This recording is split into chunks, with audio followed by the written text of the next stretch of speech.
মাচায় থুকায় থুকায় ঝুলছে আঙুর, বাছাই করে পাকা আঙুরগুলো কেটে ক্যারেটে ভরছেন শ্রমিকরা।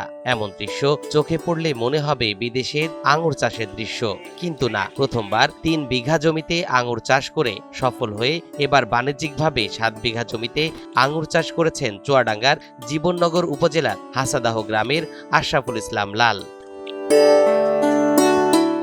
সরজমিনে গিয়ে দেখা যায় আঙুর বাজারজাত করছেন, বাগানে কাজ করছে 8 থেকে 10 জন শ্রমিক। এবার আঙুর খেতে গেলে আগের তুলনায় বেশ মিষ্টি হয়েছে। বাগানে কাজ করা শ্রমিকরা জানান 8 থেকে 10 দিন আগে থেকেই আঙুর কাটা শুরু হয়েছে। বাগানে যা ফল আছে সেগুলো কাটতে আরো 20 দিনের মতো সময় লাগবে। আজ 10 দিন ধরে মাল কাটছি, আর 20 দিন মনে হয় লাগবে বাগানটায়। তা আমাদের মেলা শ্রমিক এখানে কাজ করছে, তারা খাতে গেছে। তা আমি এক ভাই ব্যাপারী এসে, তাই ভাইরে কার্টুন করে দিচ্ছি সুন্দর করে। 1-2 মণ করে নেই, খুচরো বেশি। এগুলো অনেক ভালো। আপনার ইম্পোর্ট হয় যে মালগুলো, সেগুলো ছাড়া এগুলো চাহিদা বেশি এবং ফরমালিন কম। চুয়াডাঙ্গা নিউ মার্কেটের সামনে বেশি, অনেক ভালো। তো এগুলো যদি চাষিরা আগায় লাগাতে পারে আমাদের জন্য অনেক ভালো হবে। এবছর ভালো ফলন হওয়ায় 50 লাখ টাকা লাভ হবে বলে আশা করছেন উদ্যোক্তা আশরাফুল ইসলাম লাল। চাষে সফল হওয়ায় এবছর 7 বিঘা জমিতে আঙুর বাগান করেছেন তিনি। আঙুর একটা সহজ একটা চাষ।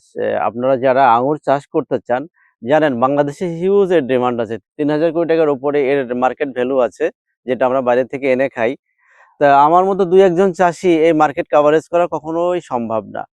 আঙুরের সবচেয়ে ভালো একটা বৈশিষ্ট্য দিক হচ্ছে, আপনি যদি মালটা কমলা অন্যান্য চাষ করেন আপনার 2 বছর ওয়েট করা লাগে কি 3 বছর ওয়েট করা লাগে, কিন্তু আঙুরে আপনার প্রথম বছরে আপনি হারভেস্ট করতে পারবেন এবং এক এক গাছ থেকে 10, 15, 20 কেজি করে প্রথম বছরেই লাগানোর পরেই। আমি আশা করি বাংলাদেশের যে আঙুর, এটা বিদেশ থেকে যে আঙুরগুলো আসে তার সাথে কোনো একদিন না কোনো একদিন কম্পেয়ার করবে ইনশাল্লাহ। 250 টাকা কেজি আমি পাইকারি বিক্রি করতেছি এখান থেকে, খুচরা 300 টাকা। তা আমি আশা করতেছি আমার 7 বিঘা থেকে 50 লক্ষ টাকা প্লাস প্রফিট আসার আশা করতেছি। এদিকে প্রতিদিন বিভিন্ন জেলা উপজেলা সহ দেশের বিভিন্ন প্রান্ত থেকে এই বাগান দেখতে আসছেন অনেকেই। আগ্রহ প্রকাশ করছেন বাগান করার। বাংলাদেশের মাটিতে এত সুস্বাদু আঙুর না খাইলে বোঝা যাবে না যে কতটা সুন্দর। এটা আমি বেশ কিছু ছাড়া নেব, নিয়ে আল্লাহর রহমতে ওইখানে করে লাগাবো। এই বাগান দেখে আমি অভিভূত, কারণ আমি এখানে অনেকগুলো বাগান ভিজিট করছি, এরকম বাগান আমার চোখে আর পড়ে নাই। এটাই মনে হয় সর্বশ্রেষ্ঠ বাগান এখানকার। আশরাফুল ইসলাম লালের আঙুর বাগান দেখতে আসেন অর্থ মন্ত্রণালয়ের অর্থনৈতিক সম্পর্ক বিভাগের অতিরিক্ত সচিব মাসুমা আক্তার। তিনি আশাবাদ ব্যক্ত করেন আঙুর চাষ আরো বাড়বে, এদেশের মানুষ সুফল পাবে।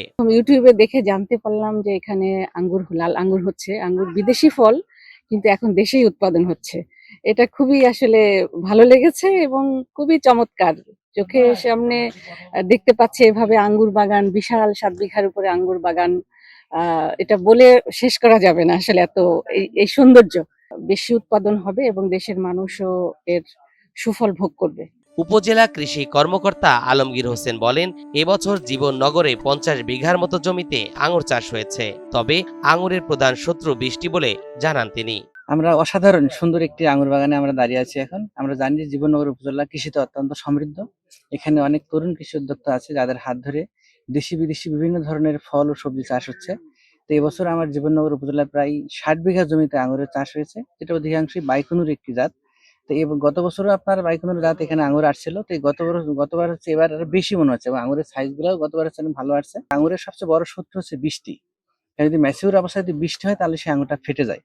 আমরা কৃষককে পরামর্শ দিচ্ছি যাতে বৃষ্টি হওয়ার আগে আঙুরটা হারভেস্ট করা যায় কিনা। যেহেতু আমরা ট্রিটমেন্টের উপরে ডিপেন্ড করি, কিন্তু আমরা আগে পরে করতে পারি আঙুরটাকে।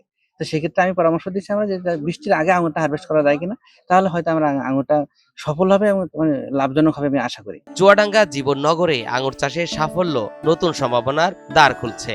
উদ্যোক্তারা লাভজনক হওয়ায় অনুপ্রাণিত হচ্ছেন অন্যরা। তবে বৃষ্টির ঝুঁকি মোকাবেলা, টেকসই প্রযুক্তি সহ পরিকল্পনার দিকে নজর দেওয়ার জন্য সংশ্লিষ্ট কর্তৃপক্ষের দৃষ্টি আকর্ষণ করেছেন খামারিরা।